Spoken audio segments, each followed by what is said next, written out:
Good morning, everyone. Thank you for joining us for this June 2020 webinar. Today, Joe Hansen, Senior Product Manager for TownNews, will discuss steps you can take to be compliant with critical privacy regulations. We also have Michelle De Mooy joining us. Michelle is a privacy consultant with the Local Media Consortium and owner of De Mooy Consulting. And I'm Cherry Wolf, Marketing Specialist for TownNews. The presentation will take about 30 minutes and a Q&A will follow. At any point, you can type a question into the chat box, but we'll wait to answer them at the end. Today's webinar is being recorded and will be shared as soon as it is available. Joe? All right, good morning, everyone. Welcome to Privacy 101. Today's agenda, we're going to kind of do a quick overview of GDPR and CCPA and explain what those acronyms mean. Talk about data subject requests, some privacy groundwork and a privacy policy framework. Announce an integration that we now have with OneTrust, and then do a big Q&A. So as we go through this, if you have questions, please go ahead and put them in the chat or the questions. Cherry will go ahead and organize those for us, and we'll have a big Q&A session at the end. Luckily, we've got Michelle De Mooy joining us. She is an expert in this field, so she'll help correct us as we move through these things. A couple of other housekeeping notes. There's something a little different on this webinar. We have a couple of handouts that are available in the webinar, the GoToWebinar tool panel. So if you expand that, you'll see there's a handouts section that contains two PDFs. One is the CCPA finalized regulations. That basically is a mostly plain English explanation of what the CCPA regulations are and how they need to be applied for your site. The second is a sample privacy policy framework that was developed by the Local Media Consortium that's been through a lot of vetting and whatnot. So that's a good framework for building your own privacy policy. So both of those PDFs are available for you guys. We'll also have those posted along with the recording of today's webinar on townnews.com after the webinar is completed. So with that, we're going to go ahead and get started. What we're talking about today is very important to your business, and we highly recommend that you seek out legal guidance as well on all decisions that you make regarding how you apply these laws to your business. And that's kind of an overview of that. TrustArc just recently released a report showing survey results of businesses and their response to addressing CCPA. Only 14% of respondents that have actually completed their CCPA preparations, while 29% are just starting the plan. And so you're in the same group of people there who are just starting to kind of get a handle on how to comply with these things. So don't feel like you're alone. And just so we can get these kind of terms out of the way right off the bat, CCPA. Let's go back here. CCPA is the California Consumer Privacy Act, and GDPR is the General Data Privacy Regulations for Europe. So let's go ahead and jump into why this is all happening. So what's the driver behind all the legislation that's happening? And the big crux of it is people are really concerned about privacy. That you can see it across the web, accounts being stolen and information being hacked, and people are just very concerned about how their information is being used by businesses. So trust is the linchpin in the relationship between you and your customer. So anything that you can do to gain the trust of your readers will help improve that relationship. And it's kind of been shown that as you have a more open and honest relationship with your customers about how you're using your data and why you're collecting their data, it does help to improve that relationship overall. So the General Data Protection Regulations went into effect May 25th of 2018. So it's been in effect for quite a while, and TownNews by default decided to block all EU traffic. And I want to point out that that does still include Britain, even after Brexit. They do still adopt all of those regulations. They still apply. So if you get customers saying, hey, I'm in London and I can't access my content. Well, the reason why is that they are still under the auspice of the GDPR. To unblock that, we do require the signing of an addendum to our master service agreement, which is available from your customer service or from your sales rep. Now that MSA addendum is important because it also basically treats TownNews as what's called a service provider. And a service provider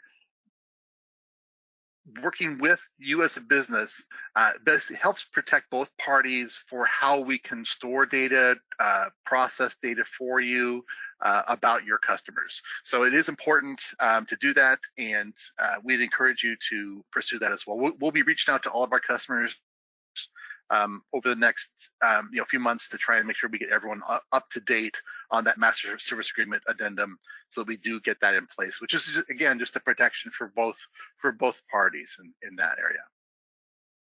So the basics of GDPR is it starts with an opt-in policy. So basically, you have to opt in to having your data shared or used. This includes Google Analytics. There was just a ruling specifically about analytics, and the fact it does actually apply to that as well, because it's not quote unquote necessary for the site to run. As I mentioned, it applies to Britain as well. And the assumption is that most local news sites would not be subject particularly to the GDPR unless you're targeting EU traffic.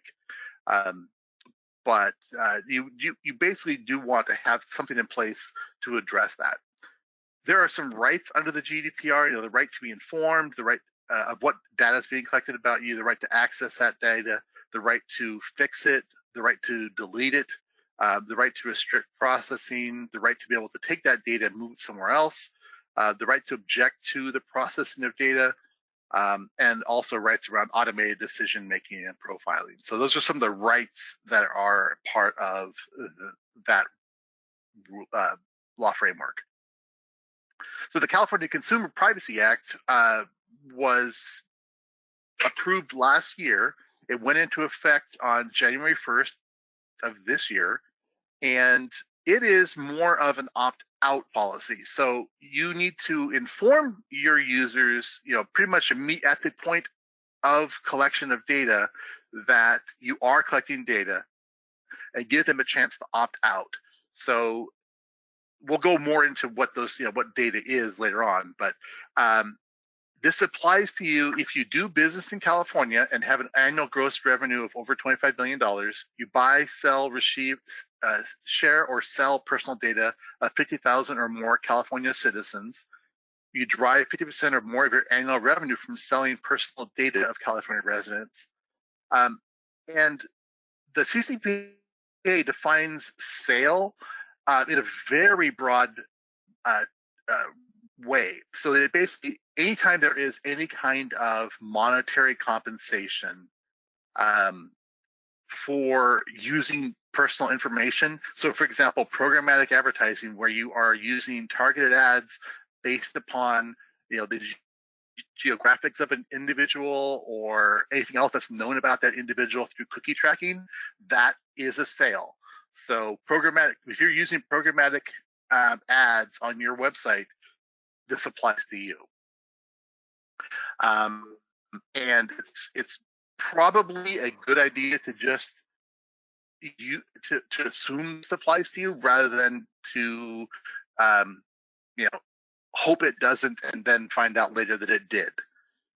There's also a requirement to be able to have an 800 number. Basically, you need to have at least two methods of communication: the 800 number and a form on your website, an email address.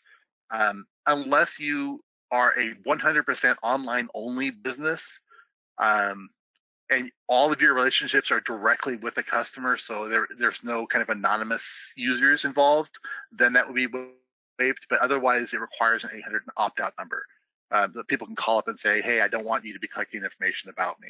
So that one's a kind of a broad that's a kind of a broad one. Michelle, do you have anything to add on that one?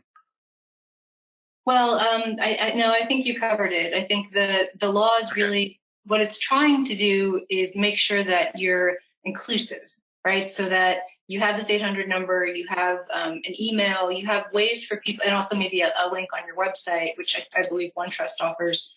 So you have some way of communicating with people that might, for example, have disabilities or other needs. Right. And the other one, I know. Yeah, I was saying one of the other things is as well as to have that information available at your front counter. You may want to make sure that the information is available in a printed form, so that if someone walks in and requests that information, you have it available. Because if you do business, with a storefront, which most media organizations do, someone could walk in and ask for your privacy policy. So your staff there needs to be informed about it as well. That's right. And it's called the notice at collection, essentially. So if you, for example, have some sign in for people, especially if you're collecting like their email address, then you have to, there's a sort of list of things that need to be included in your notice. And it has to be by law, plain language, straightforward language. And there's some other disclosures involved that I can walk people through if they need more help on that. Okay. Would this apply as well? I know a lot of media organizations do, they do booths at shows and that kind of thing, where they're asking people to sign up for newsletters or other things. Would that policy need to be available for them at those locations as well? Yes, it would. It's essentially, when somebody is interacting with you and, for example, writing their name down, that's still considered collection under the law.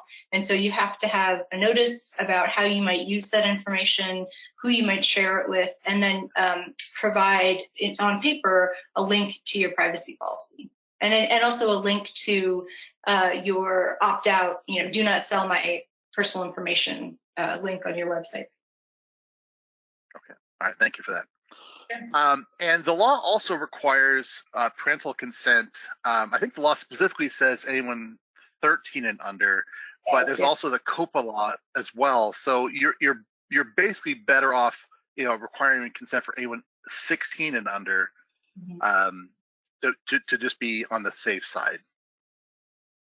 Now, TownNews does not have a mechanism to capture age for user accounts, so you should probably just have, and I'm not certain, again, Michelle, maybe you could comment on this, but if you just have in your terms of service that you must be 17 or older in order to create an account on a site, I'm not sure if that would qualify or not.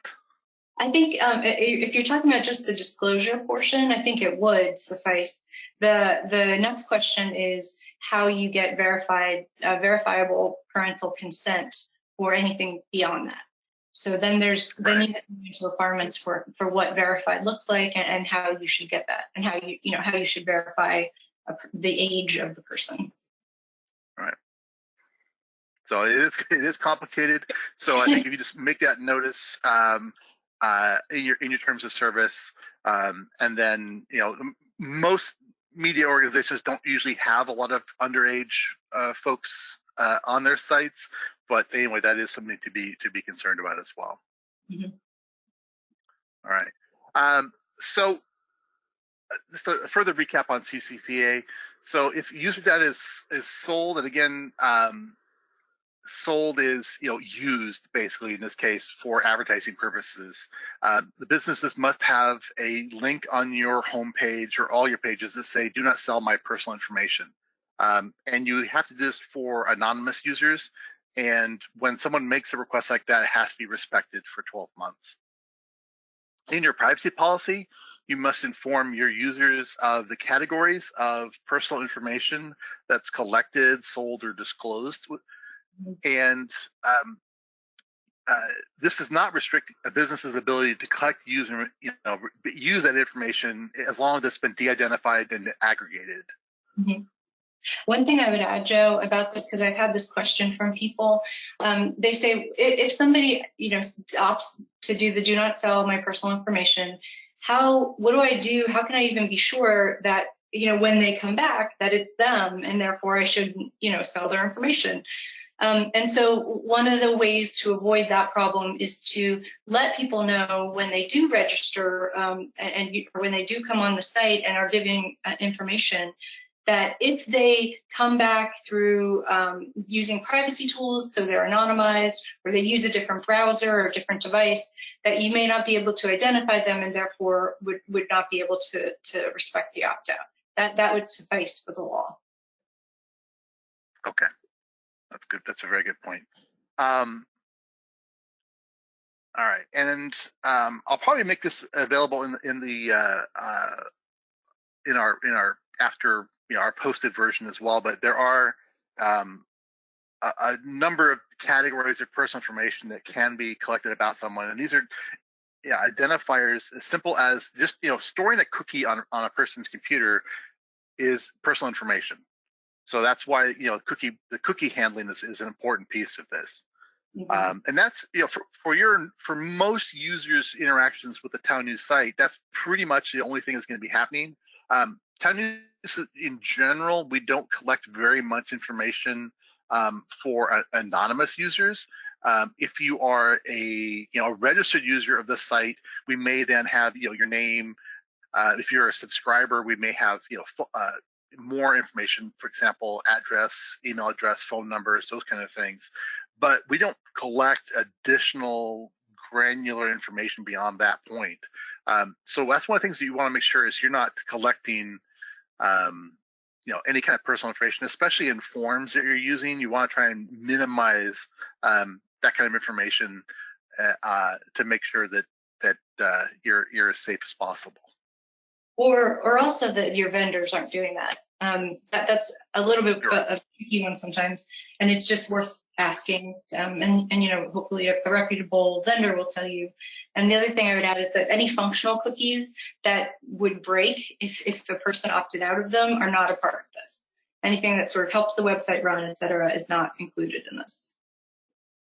But analytics. Okay. Yeah, analytics are. And we do by default have, if you're using the Google Analytics integration with TownNews, we are automatically anonymizing the IP address of the users. Yeah. So we are, taking that first step of anonymizing the user in that aspect. Great. Okay, the second, big part of both GDPR and CCPA are what are called data subject requests. So these are people asking for compliance with their rights that are under these laws. So again, those rights are basically being able to view information that's collected about them, to delete the information that's collected about them, correct it, etc. So we have made available, and there'll be a link at the end of this presentation so you can download the form. But we've made available a data subject request form that's been passed through some lawyer folks that allows you to basically set up a simple data subject request form on your site, which you can then point to from your privacy policy. And then this basically asks for a couple of things. It asks, where are they? What kind of, how do they interact with the site? Are they a customer of your site or whatnot? Do they want, what kind of information or what kind of access do they want? Any comments related to that, and how they want to be verified. So verification is an important part of this. If someone is asking for category level information about themselves, they need to supply. They basically need to verify that they are who they say they are, and you'll need two pieces of information about them in order to do that. So if they're a registered user on the site, it's a little easier because generally you've got an email address that you can help verify. Perhaps a name, perhaps an address.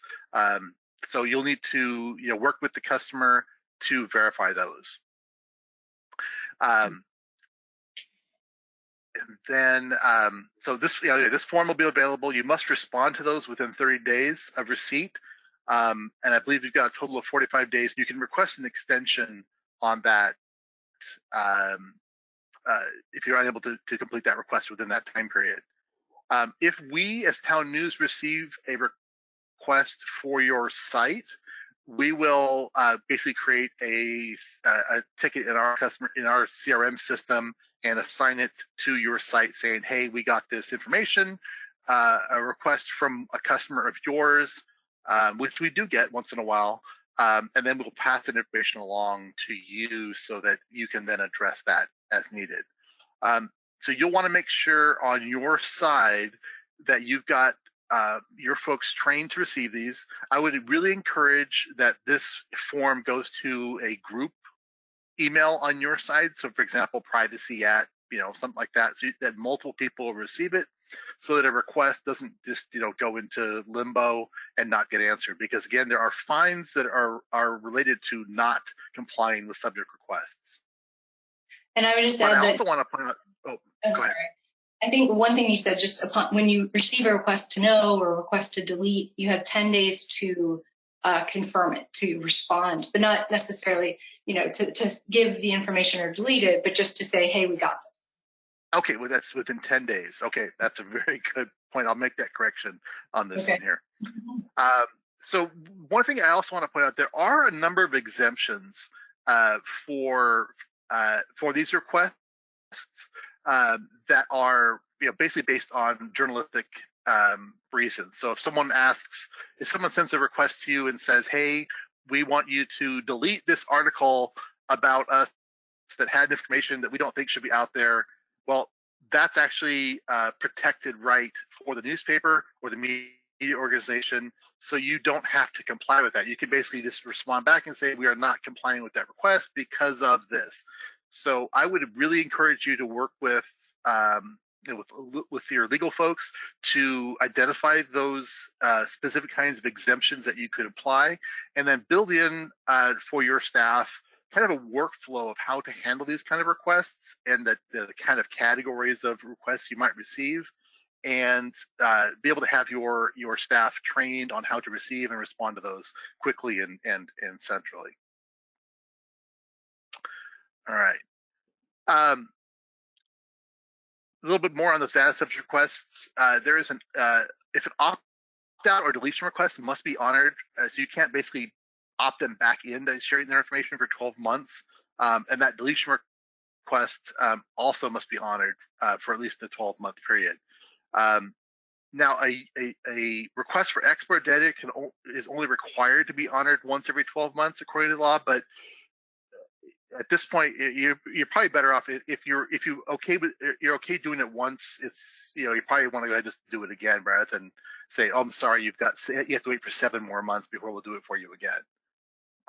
Another big point that was just made in the addendums to the CCPA was that an agent can also make a request on behalf of a customer.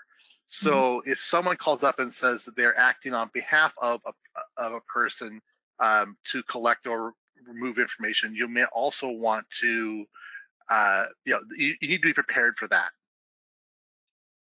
And again, the verification.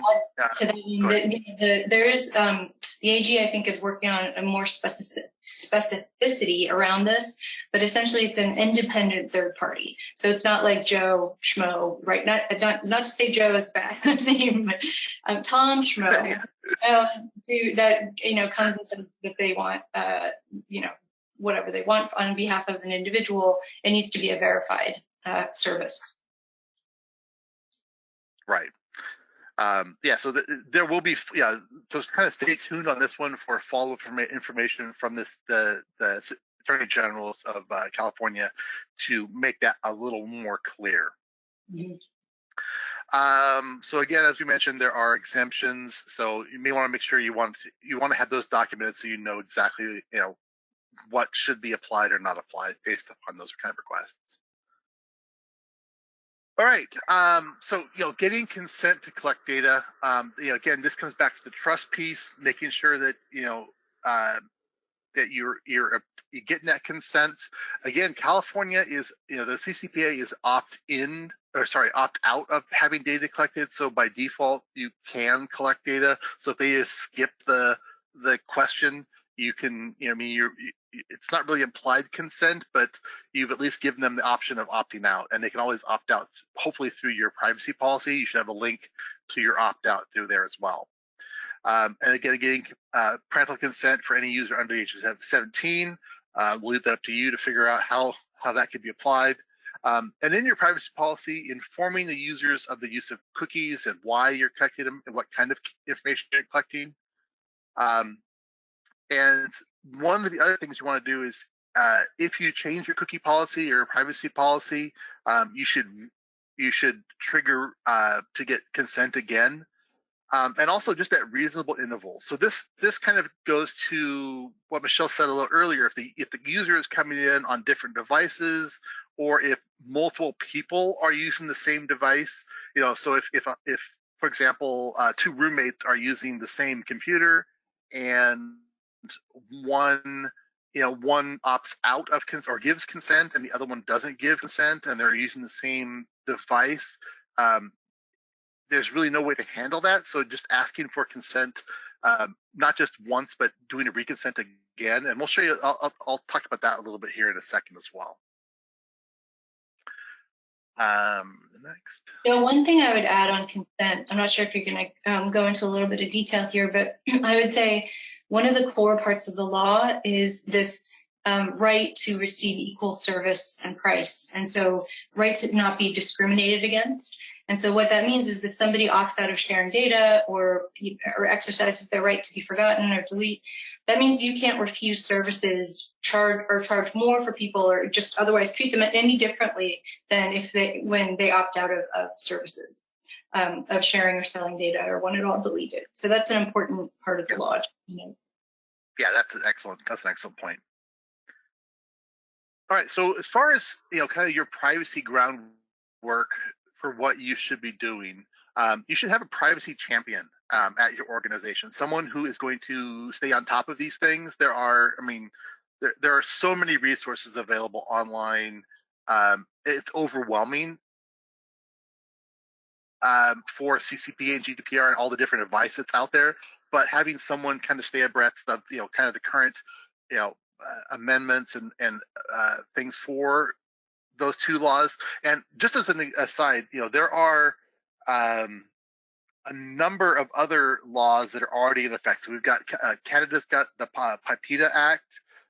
There's a very similar law to the CCPA in Nevada called SB 220, which actually went into effect last October, and it's pretty much a cookie cutter of CCPA, just with some different thresholds. And Maine also has a law that's currently in effect, and there are about 9 more states with privacy laws that are currently going through the legislative process and may come into effect this year. One of those especially is New York's SB S5642, which also has a lot of financial impacts that could happen. So, having someone, keep abreast of what's going on, to make sure that staff is trained about how to respond to data subject requests, to make sure that privacy policies stay updated on your website, and basically just to kind of be the person to act as the cheerleader and champion for your privacy initiatives. That's a really good, kind of first step I would recommend. And I'll kind of skip the data protection, just talk about also communicating your privacy plan to your staff. So it doesn't help if your privacy plan is all there and your privacy champion is there if that information isn't disseminated to your entire staff. So they need to be aware that if someone calls up on their phone and says, hey, I don't want you to track my information, that person needs to at least know to get them to your privacy champion, or to be able to point to a spot on your website where they can get information about that. So just kind of keep that in mind. And then something else that's not a requirement for CCPA, but is under GDPR, that's also just a best practice, is to do what's called a data protection impact assessment, or data map. So basically this is to look across your entire organization and see what systems are in place, what applications you're using, what everywhere that information about users is being collected. because again, TownNews is just one piece in your privacy puzzle. You've got your circulation system, you've got your advertising systems, you've got email providers, you've got your marketing department probably has databases of people to connect to. All of those things need to be identified. Where the data is stored, how it's secured, who has access to it, what types of data is collected there, and then to know. So if you do get a request from a user to ask about, hey, I want to get access to my data, it's not just your website data, it's whatever other data you collect on that user. So you'll need to check, you need to have a process in place that says, okay, well, this user is also a subscriber, so we've got them in our search system. Oh, they placed classified ads in the past, we have them in our ad system. Oh, they've been on some of our newsletters, so we've got them in our email system. So all those kind of things need to be documented, and you need to have a plan of okay, when you get a request, we know to look in all these locations for information about this user. Because again, it's a holistic approach. It's not just your website. It's all information about that user. Michelle, was I clear on that one? Absolutely did. That's exactly right. And all of these laws, GDPR and CCPA, are really, particularly CCPA, are really about documentation. So if the AG happens to come to you and say, do you have, for example, a data map, or do you have a deletion process in place? Even if it's not done, if you can show them that you have a plan, if this is what we intend to do, this is what we've tried to do, that goes a really long way in terms of them considering it a violation or not. They likely would not.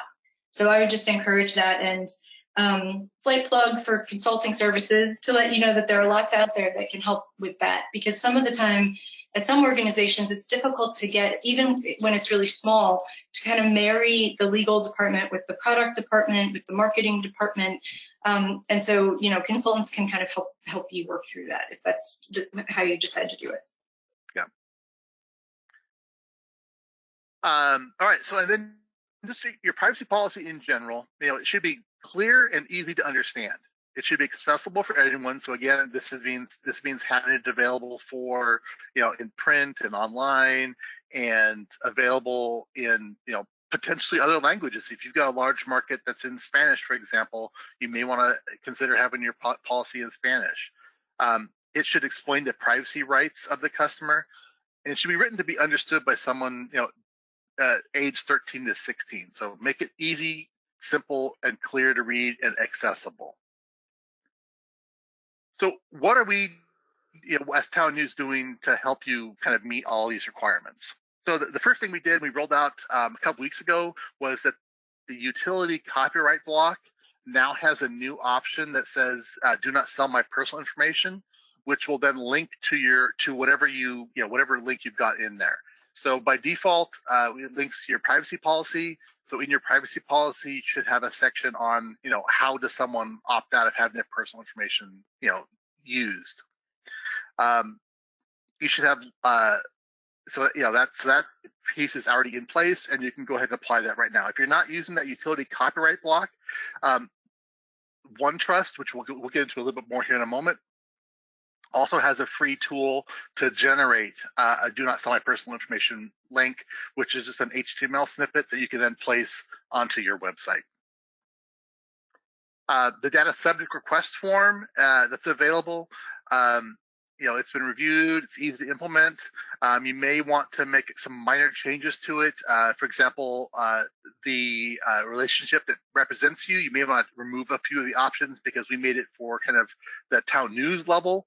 So you may want to make it just be, our customer, or you may want to add some other options about what relationships there are. But you can modify that and apply it yourself. And the link to download that form to add it to your site will be at the end of this in the other information section. And again, making sure that this form goes to a group email address so that it doesn't get missed. We're working right now on some user-facing account tools. that will be in place soon, and that is basically to be able to view information that we collect about you on the website, to download that, and to be able to delete their account on the website. Now, the deletion will not happen if they have an active subscription on the site, but otherwise they'll be notified of that hey, you've got an active subscription, so if you want to delete your account, you need to cancel your subscription first, et cetera, et cetera. But these tools will be coming soon, and that will allow you to, users to be able to do some of that online data information right there on the site without having to have any interaction with anybody else. Until those are ready, we are here to help you comply with those data subject requests that you might receive. So, if you get a data subject request, you can reach out to us, submit a ticket to our customer service, and then we will help you to collect any information that we may have about that user and provide it for you, or help you delete their account if that's necessary. And then, kind of the big part was our partnership with OneTrust. They are a provider of a variety of privacy solutions. The big piece for us was the cookie consent. So basically, this is that pop-up you see on every site these days, where you basically have choice of accepting the cookies or managing your preferences and controlling on a granular level which cookies or which categories of cookies you want to select. And we're integrating that with both the Block CMS and our Rails WordPress platform. Now, OneTrust has a whole suite of other privacy tools available.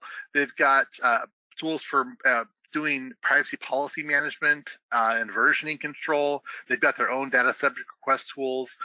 They've got some data inventory and mapping tools as well. So those are all additional services that they provide.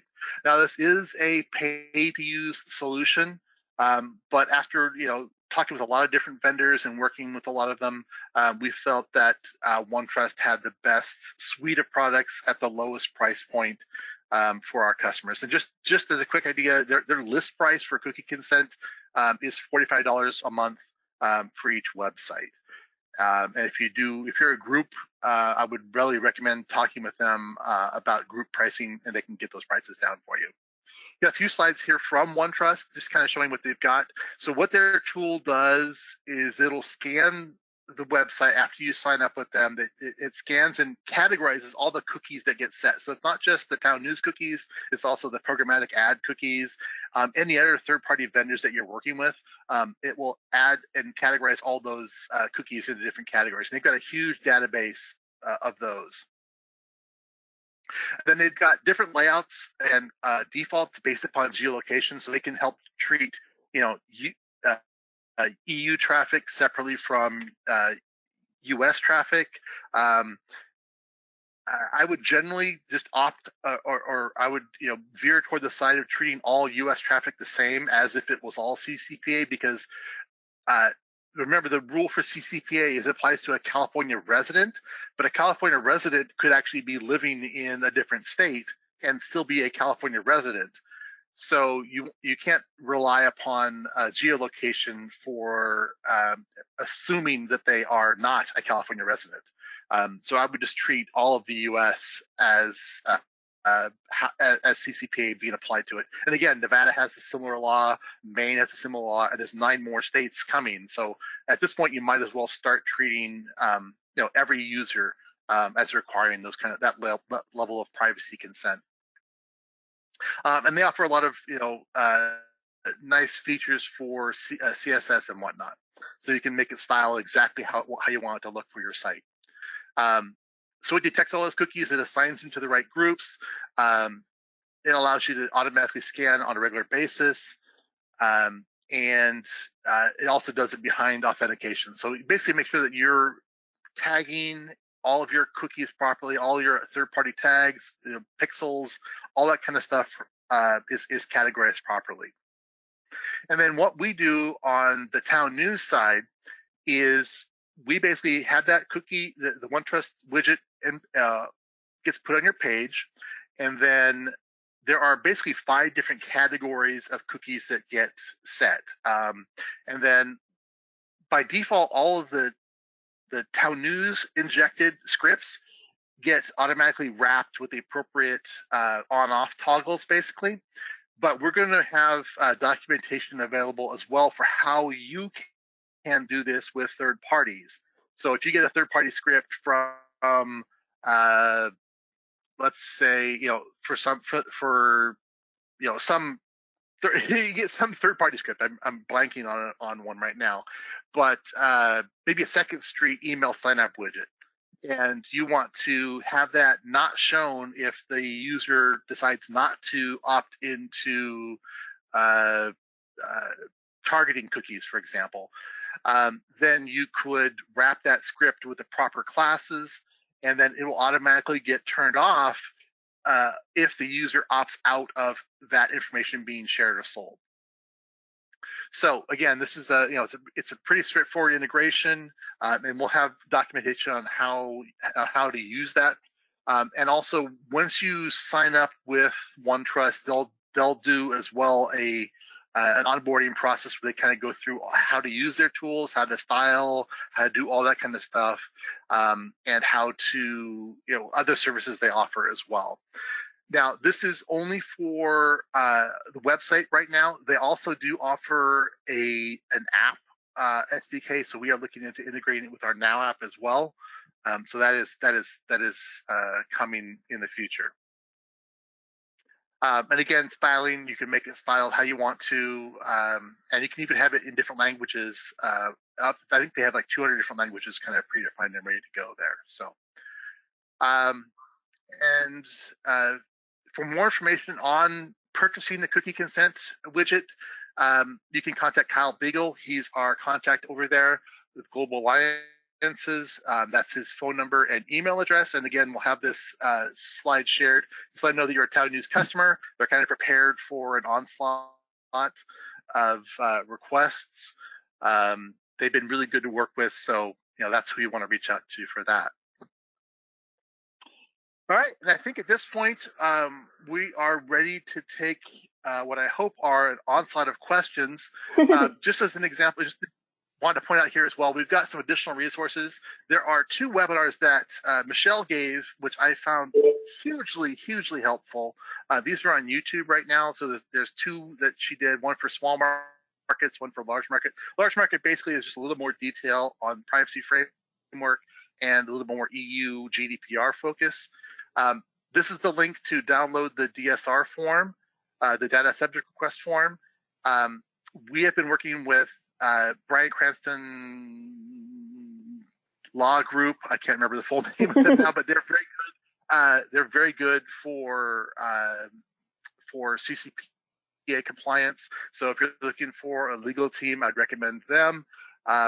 The OneTrust, they've got their opt-out builder for the do not sell my information. This is a free widget you can use if you do not want to use the utility copyright block that we've got. You can use this. You can go there and you can build that opt-out and then copy paste that into an HTML block. And last but definitely not least, Michelle De Mooy Consulting. You can email her here and she will be more than willing to help you, navigate this whole morass of legal stumbling blocks. Yeah, that's my full-time job, and I'm happy to do that. All right, are you ready for questions? All right, Sherry. Okay. We are. I'm pretty sure you touched on this, but is there a CCPA counterpart for other states? Yes. So just as an example, there's SB 220 for Nevada. That is pretty much a cookie cutter. The thresholds are a little different and the penalties are a little different, but essentially, Michelle, correct me if I'm wrong, but it's basically the same law. Yeah, it is. And many of the states are actually taking some of the language wholesale. Like New Hampshire has introduced a bill early this year that has, almost exactly the same, although not with some of the October amendments, last October amendments. So they are, and Nevada is definitely doing that too. Okay. Yeah. So you can basically take it as, people are taking CCPA as kind of the gold standard, but I will mention there's a CCPA 2.0. That's kind of, is that dead or is that still in the works? Oh no, that's not dead. Yeah, that's still in the works. And that's a much more restrictive law that may be coming. So yeah, it gets into a little more detail, and yes, it's a little more restrictive. And that's, of course, a ballot initiative brought forth by the same people who had the first ballot initiative that resulted in this law. There's some questions about its eligibility right now that is being worked out in the California courts, but it's likely to go forward because they have more than enough signatures from California residents to put it on the ballot in November. Okay. I just want to point out that privacy is a huge concern right now, kind of across the board. I mean, we're seeing it's not just websites. It's any kind of business that uses personal information. I know there's a company right now that is offering facial recognition searching for government and police organizations, and they're just stealing pictures right from Facebook and Instagram, even though those companies have asked them to cease and desist. They're still using those to do facial recognition. So those are valid privacy concerns. Mm-hmm. Very much so. Facial recognition, I think, is one of those services that's going to go down pretty hard because of a lot of violation. And yeah, exactly. It's an ability to surveil without any consent. All right, next question. How do we know if ad networks are compliant with GDPR and CCPA?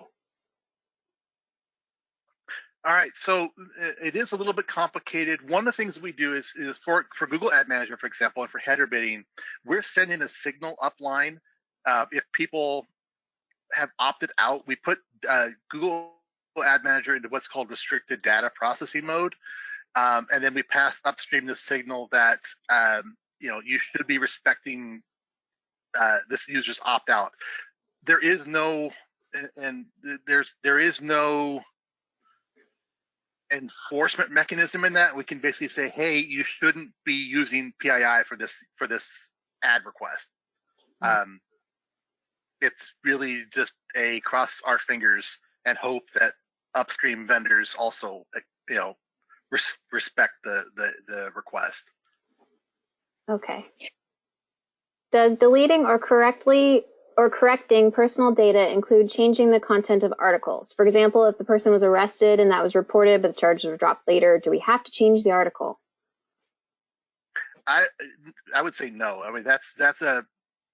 mean, correcting. I mean, if there's actually new information to follow up on an article, I would suggest that's just a good journalistic thing to follow up on that. But there is no requirement to delete. I mean, that's one of the big caveats and big exemptions. And it probably, in fact, TownNews so far, since we rolled this form out, we've gotten one request for across all of our sites, and it was for someone asking to have an article about themselves removed because they were acquitted. So that's probably what we're going to get mostly, is my guess. But those are pretty much exempt because of the journalistic exemptions. Oh, agreed. Can remediation efforts be made to apply only to California or Europe with our still collecting data from other states and countries? I would say treat them all equally because, for example, Canada has PIPEDA Act. I can't remember what it fully stands for. I know several South American countries have laws in place. A lot of other countries that aren't part of the EU have privacy laws in place. So, a lot of them are styled on GDPR. And again, as we mentioned, a lot of the states, other states have laws, and because it applies to a California resident, not necessarily someone who's actually in California, you can't depend on that happening. And again, even something as simple as you've got a California resident who happens to be pinging off of an Oregon cell tower, so they look like they're in Oregon, but they're actually in California. There's too many loopholes there. So you should by default treat U.S. users as being controlled under CCPA and everybody else as GDPR. Mm-hmm. I agree with that. There's segmenting right now is just way too complicated and unnecessary if you just default to those laws. Will TownNews be building in any of the privacy tools like the CCPA opt-out, or will we need to continue to get those from third-party vendors? So for the opt-outs and whatnot, those will be with OneTrust. It just makes more sense to have someone who is an expert in that field do that work and keep up with all of the various laws, because they can kind of build it into one framework, than for us to continually try to keep up with it ourselves. So it just made more sense to partner with someone who's an expert. So that's kind of our stance on that. Will we as clients be billed automatically and additionally for OneTrust services? So OneTrust is they are a third party. We don't have a reseller with them. They are just someone we are integrating with. So we're basically recommending that you work with OneTrust. There are other services out there, but we have not integrated the consent controls with anybody else. So this is something that you would set up one-on-one, and then TownNews is just kind of, we integrate, but we're not a direct reseller, or so we won't be billing you, they'll be billing you basically, and they'll be doing the customer support for anything related to how can I style it, how can I change it, how do I categorize things. They're there to help you do all of that kind of stuff. Should we implement the link to the data removal form even before we integrate with OneTrust? Yeah, that's something that you can do right off the bat. That's an easy, that's one of the low-hanging fruit that would show that you are making progress towards compliance. So getting that data subject request form installed on your site should only take a few moments. Again, you download the form from our website, and then you can just link to it from your privacy policy. Have it be prominent in your privacy policy of where to go to do that, or have it in your forms section on your site. However else you want to kind of link to it. Just make sure it's obvious and usable, and it points to a group on your site to kind of manage those requests. What is the penalty for failure to comply with these regulations? So I believe it's $7,500 per infraction for CCPA. For GDPR, it can be up to, it can be in the millions. 4% of gross revenue, I believe.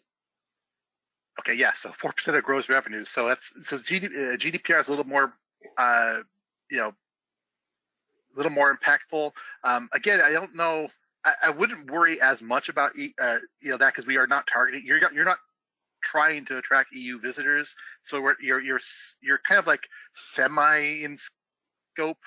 Not talking as a lawyer here, but a lot of European newspapers still don't have any kind of GDPR pieces in place. So I think they'll go after that first. But for CCPA, you definitely want to have something in place. Again, whether or not the California AG goes after a small newspaper versus going after Instagram or Facebook or Apple or something like that, those are the kind of targets there, not necessarily small newspaper chains. But the penalties can be high if you don't have something in place. And just making, like Michelle mentioned earlier, just making, having a plan in place, having a working group, making steps might be enough to get you a lot of breathing room here. Yeah, and I would just mention, some of the teeth in the violations and the fines are from the security aspects. So making sure that you have a data breach plan is really important. And that can be as simple as, we've been breached, we have a way to reach out to all of our users, We know what we're going to say to them and how we're going to remediate everything that's happened. So that also let the authorities know. So those things have to happen within 72 hours of a breach. And you also have to have what they call reasonable security measures in place, and they point to some frameworks that you can look at for that. But if you don't do all of that, then the consumer can conceivably, with the Attorney General, can sue you. So then those fines get pretty high pretty quickly because it's per record. Okay, that's very good. And just to let you guys know, as far as TownNews goes, as far as your website data, we do have plans in place for that. We are audited yearly for that. So we have we basically have that your website side of things taken care of. All right. Someone commented that these links are not live. We will make sure that you can access these links when we send out the recording and that you can get to these pages and download the forms. Is there specific data we should be sensitive around, such as ZAG, IP, etc.? Can you provide any guidance around that? Yeah, I will. We'll add another handout to the website that basically lists the kind of categories of information. They're all the same. I mean, there's identifiers, which are basically like name, online identifier, your IP address, your email address, those kind of identifiers of the actual users. Then there are like customer records, which are like things like social security numbers, physical characteristics. Those kind of things are much more secure, but those should never be collected in our websites. Mm-hmm. Then there are like characteristics of protected classifications. Those are like race, religion, sexual orientation, those kind of things. Commercial information, biometric information, geolocation, like audio, electronic. So there's about 11 different categories of personal information that can be collected. So I'll go ahead and list those in a document that we'll make available as well. But those are online. If you search for CCPA categories of personal information, you can find those as well. Yeah, that's right. So under GDPR, there are requirements specific to sensitive, with how sensitive personal information is defined. But like Joe said, the CCPA doesn't do that, but does break down personal information in a very granular way, including inferences. Okay. One thing that that's kind of come up to, or I've been thinking about as well, that I'm not exactly sure,